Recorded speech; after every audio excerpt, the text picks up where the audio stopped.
I'm going to show you how to paint these berries and much more with this amazingly simple and powerful beveling technique.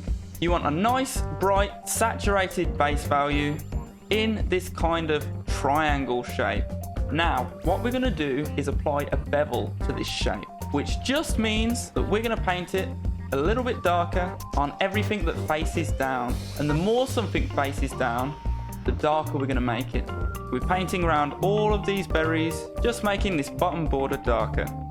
And then we're going to get brighter and we're going to paint the top facing edges. The more upwards it faces, the brighter it's going to get. Now what we're going to do is just add another layer. I recommend just drawing what you think the next layer should look like. Now it gets much faster because we can just copy this brighter edge at the top and repeat that, except instead of the edges of our shape, we're doing it on this form we've made inside of the shape.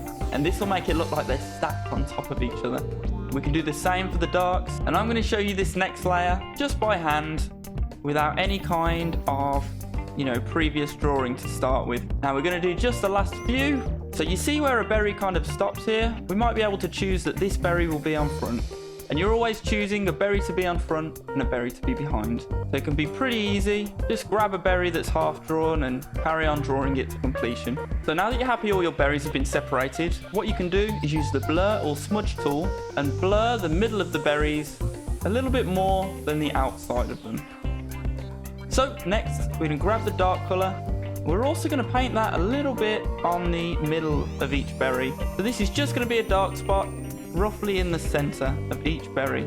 And you might find that on the darker berries towards the bottom of the berry bunch, they're actually a little bit darker than the ones in the light. Next, we're going to want to do some highlights in the lights. And we're just going to want to put them at the peak of every berry, just a little dot. Every single berry is getting a little bit of sunlight. Now, we might want to do similar for the shadows so that they get a bit more detail. So I'm just going to pick this blue value. And it doesn't matter where you put this one. Just again, make sure that every berry gets the same treatment. And it's this same little kind of boomerang shape this time. Sometimes I'm putting the shape where I'm not even sure there's a berry. So now that all of the bright side and the darker side of the bunch have their highlights, we can just make a little darker indent in the berries here and draw in the last step, the branch. A little bit brighter on the top and a little bit darker on the bottom, which it already is quite dark. And remember, you can put in some last refinements. You can change whatever you like to make it look better to yourself as you go along. So that's your basic berry bundle, and there's plenty of places you can go with that to make it look even better and even more realistic. And there's plenty more things you can do with the beveling technique we use to create them.